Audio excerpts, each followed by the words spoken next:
Hello, and welcome to this new tutorial called Social Pack Transition. This tutorial is based on one of the transitions I had created for the new Social Pack template that I'm creating for Final Cut X and Motion. In the tutorial I'm going to show you now, I'm going to start off with the basics. So in part 1, I'm going to show you how to animate this. Just have an icon, a 3D icon, come towards the camera, and then just go to the next part of your video. So in part 2, I'm actually going to go into a little bit of rigging so you can control some parameters inside of Final Cut X or inside of Motion. So for example, I have 2 different icons, and I'm going to have 2 different animations. So either zoom in, which starts off close to the camera and zooms towards the back, or what I have now, which is actually the zoom in. So there will be the zoom in and the zoom out. And also we have a way to control what kind of rotations we want. If we just want one single rotation or a combination of 2 or 3, we can do that. So that'll be in the second part of this video, the part 2. I'm going to go into how to actually publish all these parameters so you can create your transition and give a little bit of options or however many options you want for the editor to control, or for you to be able to add some more control inside of Final Cut X. All right, so let us get started. Let's go to Motion. Actually, let me go back here and just make sure I went over everything. So first off, before I start, my name is Dason Ortiz. I'm the creator of Motion Master Templates. I create templates for Final Cut Pro and Motion. So make sure to visit motionmastertemplates.com. Check out my templates, download the freebies. At this time, I have over 15 freebies you can download. Make sure you download some freebies and let me know what you think. In this tutorial, you'll learn how to create the 3D icons, how to animate the 3D icons using only behaviors. I'm not going to use any keyframes. I'm just going to use behaviors. The reason I like using behaviors is because I have discovered it gives you a little more control when you want to publish parameters in the future into Final Cut as far as controlling the speed or animation. And I've discovered actually I've gotten quite used to using behaviors, and I'm able to do a lot of animations and become more fluid in how I want things to work. I'm also going to show you how to add the masks. So when we go from one scene to the other, we will use masks to allow for that transition. And of course, in the next tutorial, I'll show you how to add the rigs for added options inside of Final Cut and Motion. And make sure you sign up for the newsletter at motionmastertemplates.com so you can get announcements when that new tutorial comes out. All right, so let's get started. Here we are inside of Motion, and as you can see, this is how I created the transition. And I'm going to use this as a basis to go back to make sure I covered everything. And now I'm going to start from scratch. So we're going to go to New. Inside of Motion, we're going to click on New. And if you do not know what Motion is a software that's created by Apple. It works very closely with Final Cut X in regard that you can create effects, you can create generators, you can create transitions, and you can create titles. And these can be opened up inside of Final Cut. And since these are templates, you can change the text, and you can actually publish some parameters so you can further control it later on inside of Final Cut X, or inside of Motion. So to get started for this, we will go into the project browser. When you click on New, you can either create a blank project, or we can start off and create a transition. So for this, I'm going to use 60 frames a second. I've gotten used to using 60 frames a second from the advice given to me by a very talented artist, Robin, for the Facebook group, the Motion Facebook group. So I'm using 60 frames a second. I have been doing that for all the templates since his advice was given to me. I have more frames, so it allows me I have seen actually a smoother animation. I have seen better results using 60 frames a second. And as far as the preset at the scale, you can set it to whatever scale you want it to be. It can be broadcast 1080, but I've started using 4K Ultra HD. And if you ever apply it to any of your 1920 projects, it's going to work just as well. Final Cut scales this animation down properly. And if the frame rate's lower inside of Final Cut, this will also adapt nicely to it. So anyway, you can set this to whatever settings you want. That is all up to you. So once we finish that, and I set the duration for 10 seconds, but of course you can scale it up or down inside of Final Cut X. So you have the flexibility of changing the duration later on. All right, let's click open. Alrighty. So as you can see inside of Motion, you have your layers group, which allows you to control and see your layers here. You also have this is your timeline. So you can see all of your layers and the timing of your animation. And then you have your layers group, which allows you to quickly see all your different layers and also see your effects and behaviors and masks that you have for this project. And on the left-hand side, you'll see your file browser, which you can find your files that you want to import. You also have library, which has a whole collection of different presets, shape styles, and filters and behaviors here on the left. I highly recommend if you started using Motion, go in there, play around, drag some to the to your canvas and play around with it. You have flares, you have particle emitters, they're all preset and pre-created. Just go ahead and download and just go ahead and add them to your canvas and have some fun. All right, so right now we're going to work with the inspector. And as you can see, we have transition A and transition B, these two layers. Transition A is for the incoming video. So that will be the video that starts off your animation. So this would be, and this one will be the girl with the hat. That'd be transition A. And then transition B will be the girl with the flowers, which will be the red one. So you can think of green as the first part and red as the second part. So what I'm going to do for this is I'm actually going to select on the transition A and bring it all the way to the end. You can either drag it like that, or you can just go to the end, click on transition A, and then click on the letter O. And that will just change the out point all the way to the end. And I'm going to do the same for transition B. I'm going to select on it and click on the letter I. All right, and we don't have to worry about that until later. The reason I do that is because I'm going to change the position of this transition depending on the parameter. So if the parameter, for example, if it starts with the zoom in, I want that to change at the end. But if I change it to zoom out, I want the actual transition to occur at the beginning. So I'll show you how to do that in part 2 of this video. And actually, I'll briefly touch it in part A. In part 2, I'll show you how to change the masks. So depending on what parameter you select, the mask will change. All right, let's go back in here. So the first thing we will do now is we will start with the icon. So we will do is I like to leave the group with the transitions alone. And actually, I can name that group to transitions. And to change the name of something, all you have to do is select on the actual letters, and then you can just type in whatever you need. Alrighty.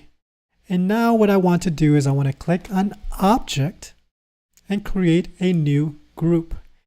And I will name this group to Icons. Alright. With that group selected, I will click on the Text tool, or you can click on the letter T. And then I'll draw a box right about there. Okay. And next thing I will do is I will select the Font Awesome font. If you don't have the Font Awesome font in your desktop, then what I will recommend you do is go to fontawesome.io and download this Font Awesome icon, install it on your computer. And what this font does, it has a very large collection of icons, and they're all based on fonts. So not only can we add what I'm going to add now, which is the Twitter, you can use any of these icons that you want. So this is a really great font to use. And the other cool thing is that it has the MIT license. So this license allows me to share it freely. So I included in many of the templates that I create that needs icons, I included already inside of the template. So I highly recommend font icons if you need quick and easy icons. So once you have installed font icon, you will go into click on icons on the website, and then you will click on the cheat sheet. And that gives you a quick cheat sheet. So depending if you're using this as a font for your website, you will use the CSS code, or if you're doing websites, you can use that as well too. So if you're using this for websites, you have the code here. And if you're using it as an LI for your website, you can use this code as well here. But we're not going to do that. We're going to use it as a desktop font. So to do that, we will click on Command F to do a search in Safari. And I'll click on Twitter. And then I'll look for the Twitter icon, which is right here. And what I'm going to select, I'm going to drag and select on the actual icon. And then I will click on Command C for copy. I will go back to motion. And then inside of the text box, you will find inside the expector under text and format, you will click Command V for paste. Okay, so there's the Twitter icon. And I can scale this up. And I'm going to center this using the alignment. So I'm going to center it. And I'm going to also center it using the vertical alignment. And I'm going to keep scaling this up to about there. All right. So there is your font. And actually, before I continue, I'm going to select on project. I'm going to go to object. And I'm going to create a new camera. I'm going to switch the project to 3D. Okay. And what I'm going to do after I do that, I'm going to switch to transitions. And you see these three little layers on top of each other. That represents that this group is 3D. I don't need the transitions to be 3D. So I'm just going to switch this back to 2D and leave it like that. So this will not be affected by your Z axis or by your camera position. Okay, so that's just going to stay in the background as a 2D layer. All right. So now I'm going to go into the icons. I'm going to rotate the icon just a little bit. Sorry.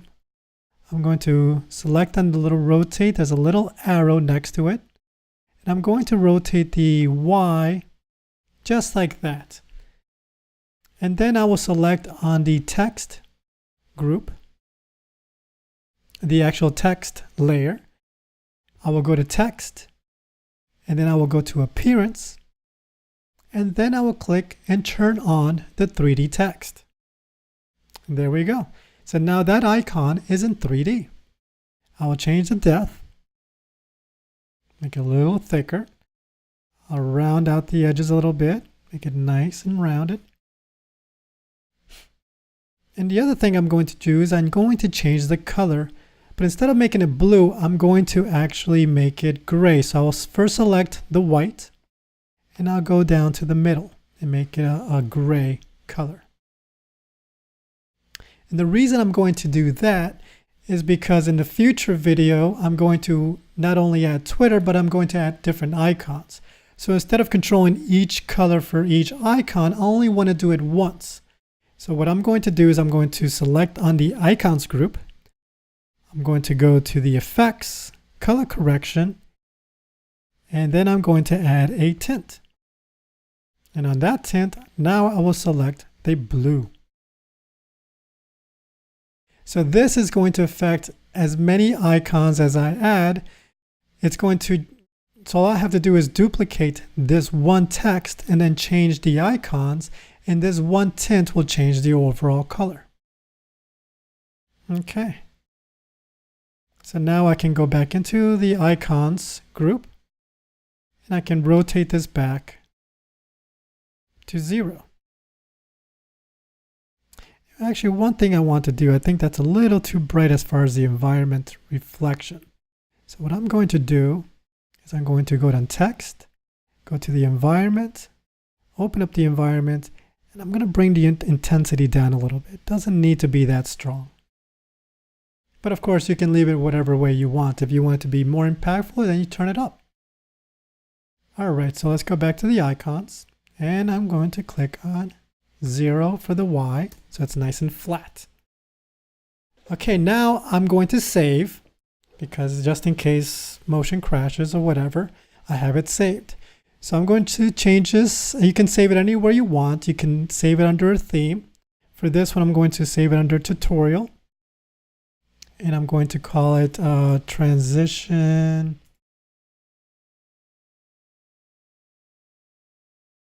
tutorial. I'm going to call this live, just so I know this is the one I'm working on right now. And I'm going to put it under my motion master templates. And you can categorize this any way you want, and you can make a theme. So if you have a theme and you want to put all your social icons, you can just create a new one and call it new theme, and just everything that you create for social media, you can create it in there. And this is just a way to organize. Let me show you how it works in here. If I go to my transitions here, you'll see that I have a tutorial theme, and there's my icon transition, and I have it under tutorial. All right. All right, now I'm going to publish this. And once you publish this, now you will be able to see it inside of Final Cut X. So every time you save, it's going to update inside of Final Cut. And there it is. So let me delete this one that we have here. And I'll just show you what, see? There we go. There's no animation to it yet, so that's all you're going to see for now. So let's go back to Motion.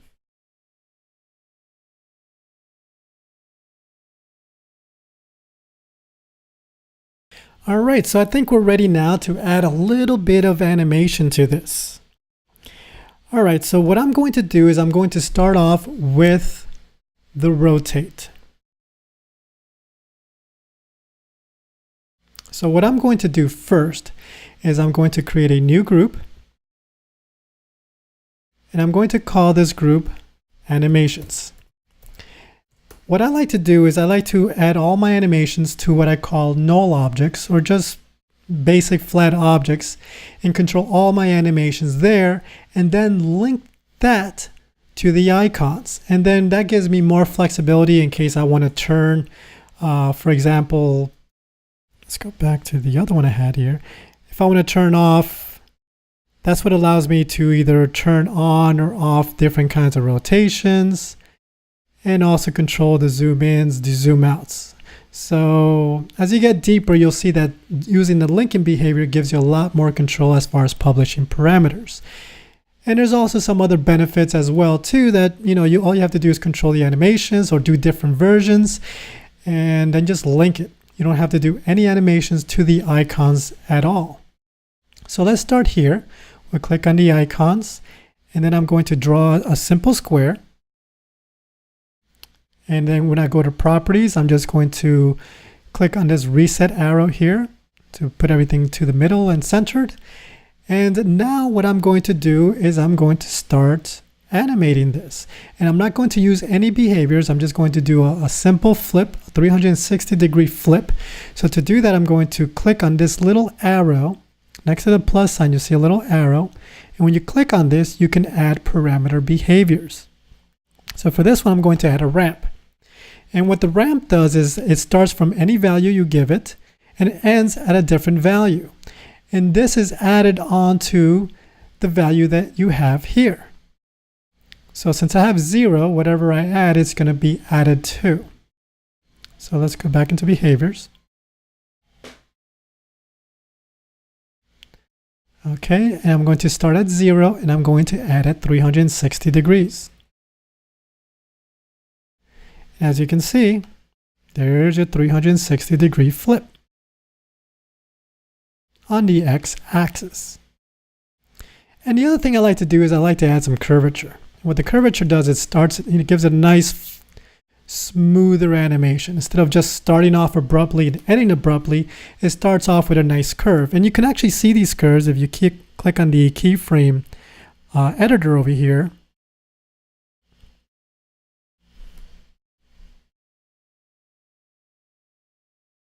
You can actually see that curve right here. You see it's a nice curve. If I bring that curvature down, you'll see it's more of a linear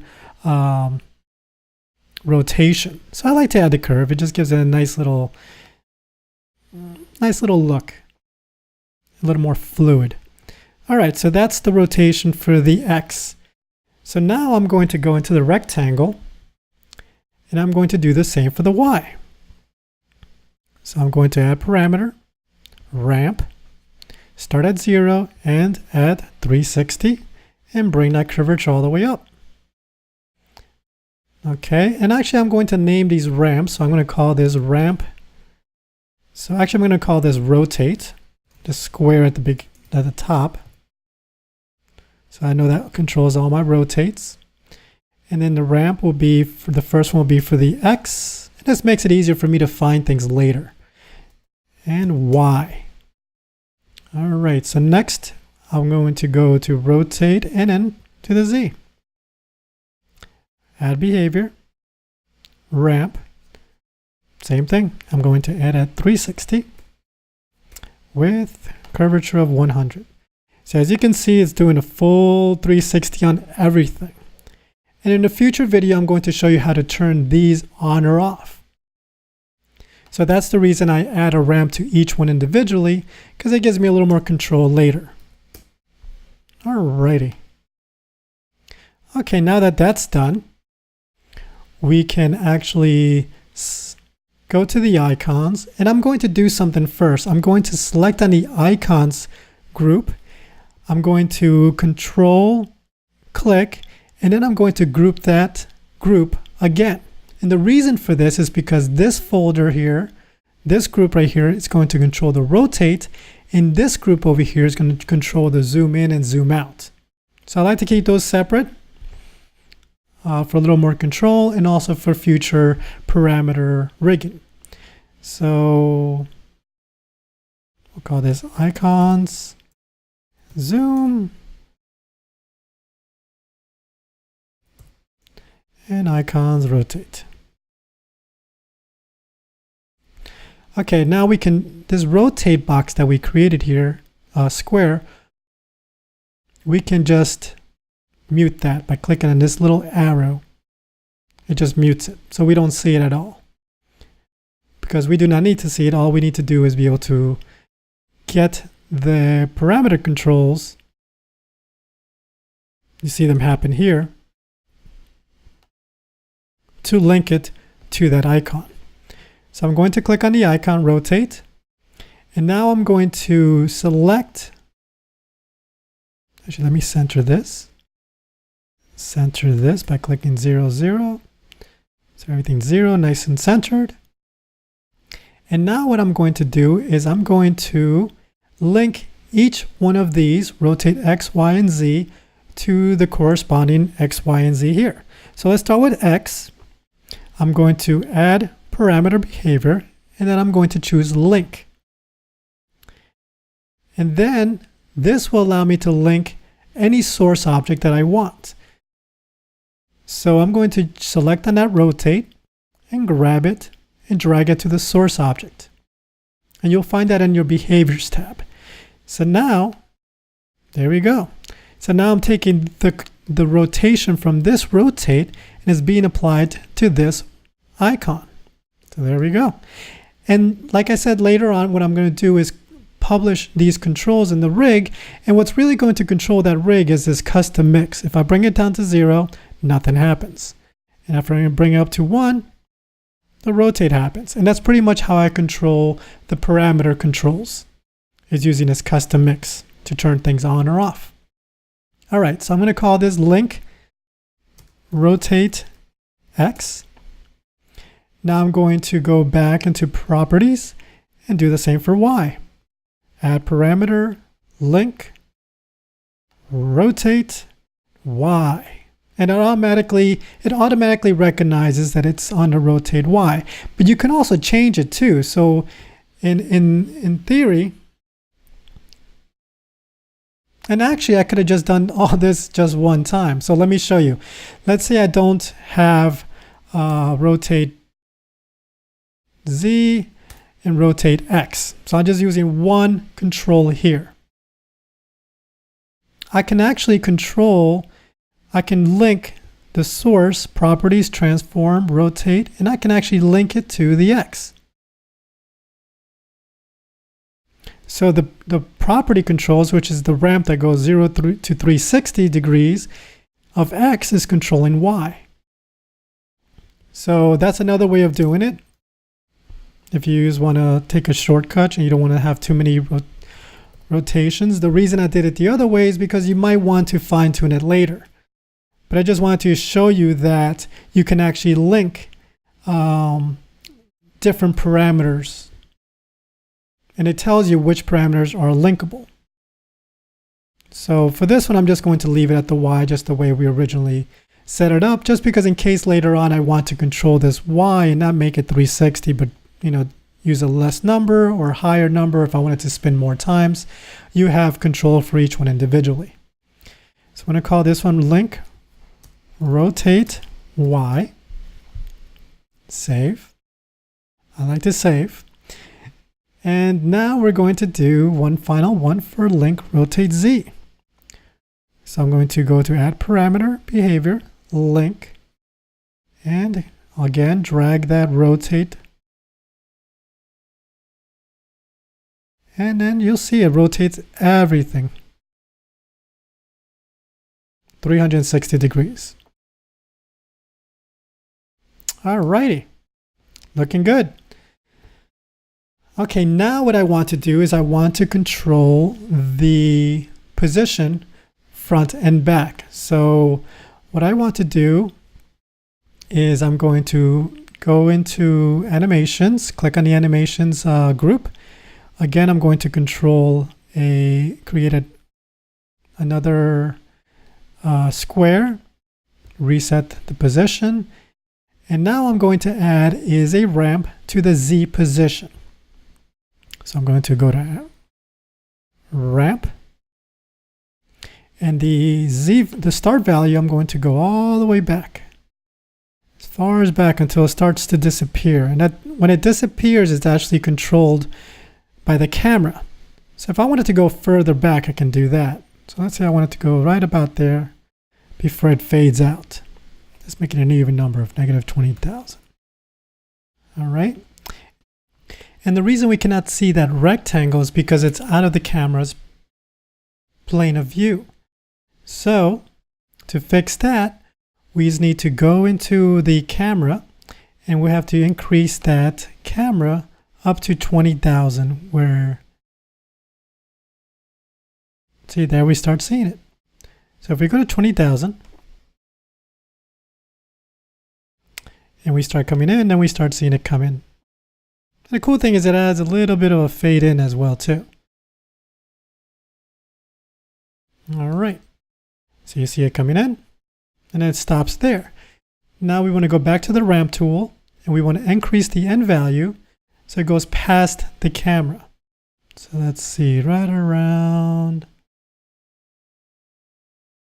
let's say 4,700. There we go. And we can also add a curvature to this as well too.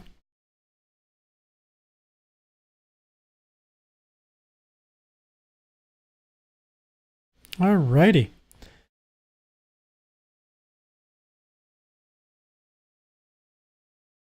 And this one I forgot to name it, to rotate X. Sorry about that. Z actually. All right, so we have that. Oh, I didn't add it. Okay, rotate properties, transform, rotation, Z. All right, there we go. Sorry about that. Okay, so we're going to leave that alone for now. I'm going to turn off the icons rotate group here, because what I want to do now is I want to create the flare. So let's reset everything to 0, make sure everything's centered. All right, so we're going to go in here. And what I want to do first is I want to create a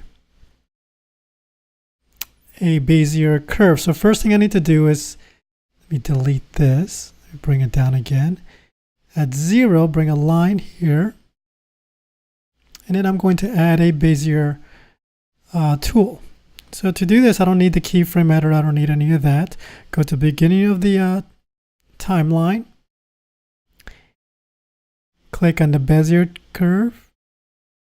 Select here. Then I want to do is a little bit open here. Another one here. There. And finalize there. So what that does, it creates a nice little image like that, and then we're going to customize it some more. So what I want to do is I want to zoom in. I want to bring these closer together.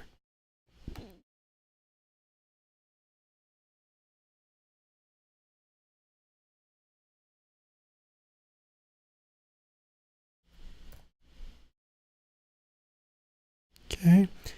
If you feel like things are locking together, you just click on the N key. It keeps things from locking, so you get a more free form.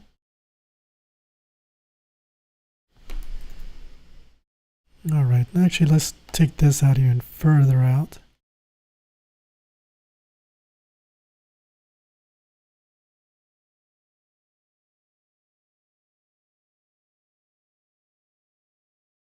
All right, so now we can zoom in.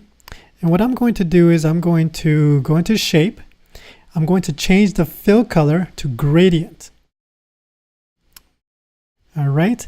And then what I want to do is on this shape, I want to control, I can get rid of this little guide here. Just click on the guide and take it off screen, and to remove it, we don't need it anymore. And what we want to do is click on the control key on the shape and click on edit gradient. So first thing we need to do is bring the top down, bring that bottom one up, keep it nice and straight.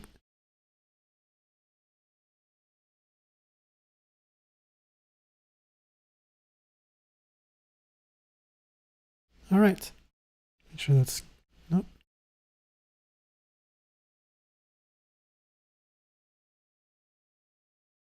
Because 0 here and 0 here.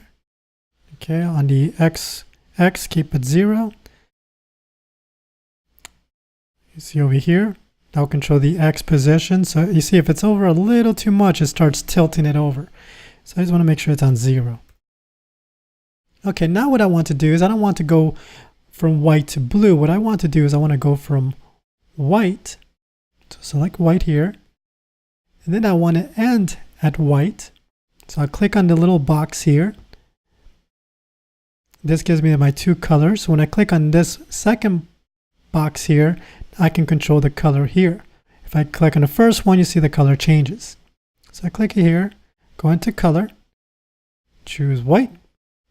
And then somewhere in the middle, I want to change the location to 50%. This controls the location of that color box. So I want it to be at 50%, dead center. Click on that box and then change that color to be like a little bit of a blue. There you go. And now for the top, you see these little colors over here in the top? If I select it, that controls the opacity. There's only one right now, so if you bring it down to 0, it's going to go, everything's going to disappear. What I want to do is add another one at the end. It's also going to be at 0, and then one in the middle at the location 50%, and this one I want to bring up.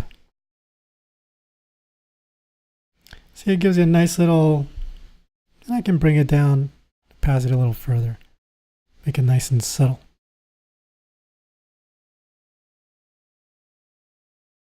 All right, so that's part of my flare. And what I'm going to do now is I'm going to open up my timeline. And I want to add on top of this, I want to add properties, library, generators. Under library, I'm going to go to generators, and then I'm going to look for lens flare. I'm going to apply that one. All right, and with that applied, I can go to inspector. I can increase the size, make it a little stronger, bring up the intensity, change the outer color. I'm going to make it more of a blue so it kind of matches everything else. And I'm going to bring the width then of the radius down a little bit smaller. And that's it. I'm just going to leave it like that, something very simple. If anything, I'm going to bring this Bezier, I'm going to make it a little thinner. And to do that, I can just go into properties, go to scale, open up the scale, and I'm going to bring that Y down. There we go. So that's just a flare, and that's going to happen behind the icon. So what I'm going to do is I'm going to select the lens flare and the Bezier line that I created, then click on Control, and then I'm going to group those two together and name it flare. And this one, now we can turn on the icons again. I want to bring it behind.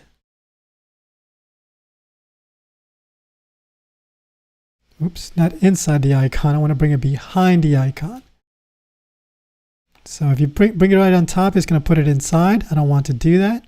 I want to bring it to the next layer over. So you see that little blue line and how it moves over? I want to, so it's all the way to the far left. Like that. And that brings it underneath. Okay. And actually, let's play with that flare and make it a little bit bigger so it really stands out.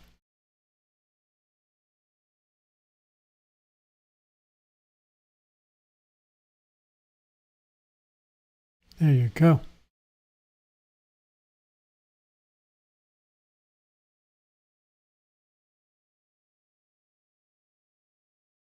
Make it really pop. Alrighty. So that's that. Now I can add that zoom animation. So I click on icon zoom. I will select the position of the Z. And now I will add a parameter, which is the link. And I'm going to add it to that zoom rectangle. Actually, let me label it to zoom.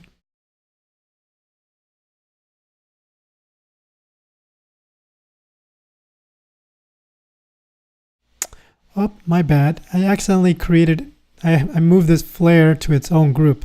So what I want to do is just bring it underneath. It's a little tricky. So I guess it's a smaller one.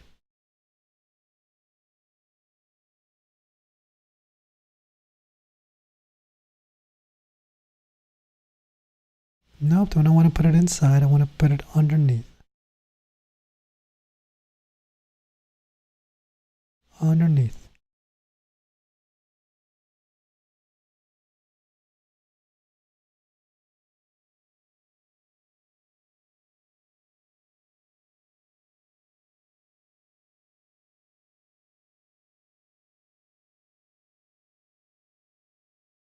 What's going on here?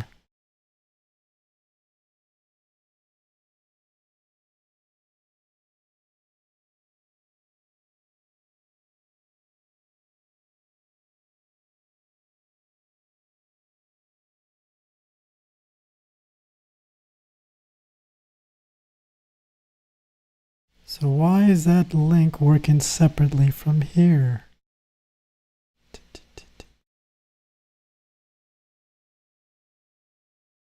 Okay, so for some reason this this flare jumped it to 2000. So I just bring that down to 0.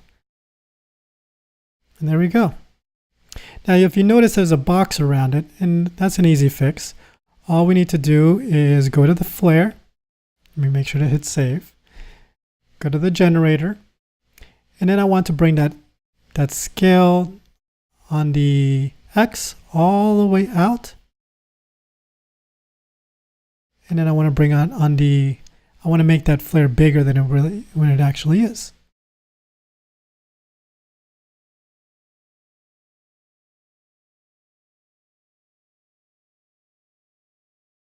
Maybe I made it too big.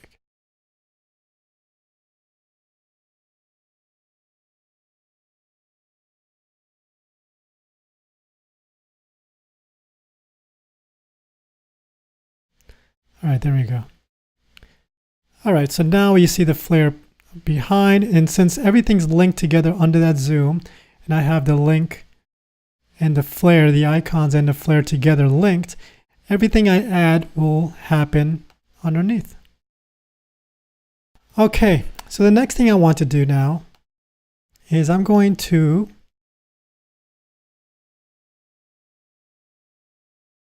right around there, I want the image to get in focus.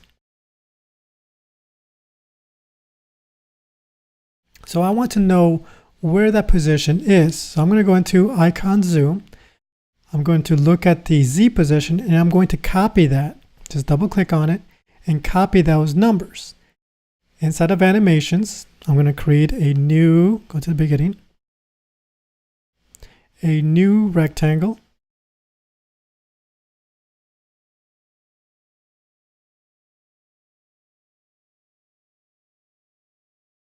Reset it.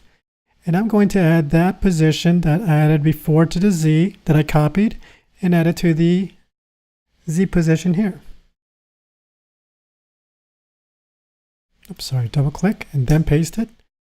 And that is going to be my focus. So what I want to do now is I'm going to turn it off. I'm going to call this rectangle focus. I'm going to choose camera. And on the camera, I'm going to go to behaviors and then go to camera, and then I'm going to add a behavior called focus. I'm going to bring the transition down to 0, and I'm going to add that focus rectangle that I created to that target. So what that's going to do is everything's going to be out of focus until it gets to that position that I assigned it to. So everything you see is in focus right now, and to do that I have to go into render, turn on depth of field, and then you can see it gets nice in focus and then it goes out of focus when it gets really close. All right.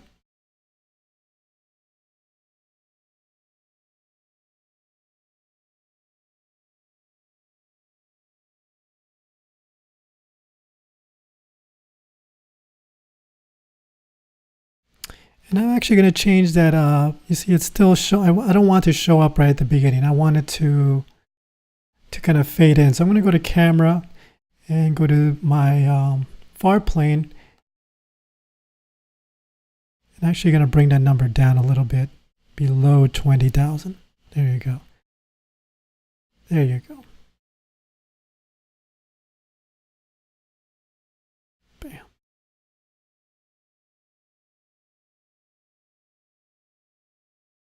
So, and I can go into the camera, and if I want, I can go to the depth of field and I can increase that depth even higher. And you see where it gets to that focus, it's nice and sharp right there for just a little bit.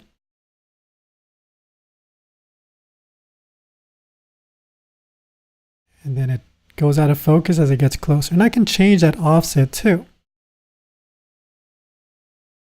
So let's say I change it to right around there. So it stays in focus a little bit longer. And I can also change it so it goes, so the out of focus is a little further out. So I can change the far focus, increase it a little bit. And there you see. So it's going to be, it will be blurry at the beginning. You don't have to do all this. This is just little things I like to add. And then you go. Bam. Okay, and the final thing we need to do is we need to make that green of the transition go to red. If you were just going to do it just like this and send it to Final Cut as is, then you can just cut that transition A and select it and hit O. And now when it goes to the end, you see it goes to red. However, since I'm going to have two different motions going in and out, I'm going to use the mask.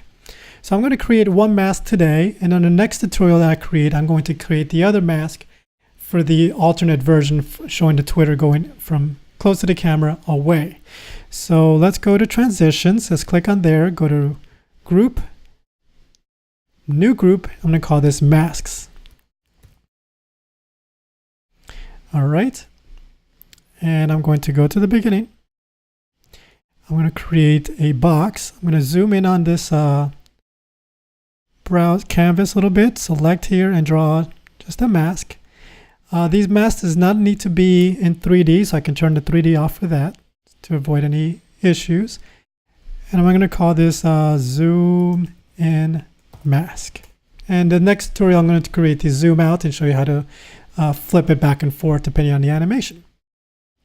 So now we can mute this over. Actually, what I'm going to do is I'm going to go to transition A, control, click, and then I'm going to add an image mask. Now I'm not going to add this actual rectangle. I'm going to actually add this group that says masks. And that's the trick that allows me to flip from one to the other. I can add a rig that controls a scale of zoom in and then zoom out mask to alternate between the both. So now we will go here. And I'm going to transition A. I'm going to actually cut that here.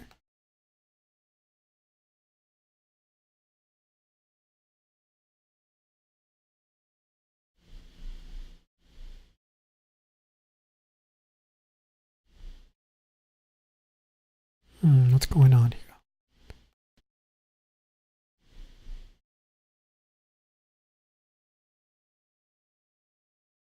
Actually, I'm just going to leave it like this. And what I'm going to do is actually I'm going to change the endpoint of the mask to be in. So it's going to start there and it's going to end. So it's going to happen right here. So now I can go in here, click on the image mask, and I'm going to invert it. So you see it's going green, and once it hits this area here where the mask is, it's going to show the red transition out.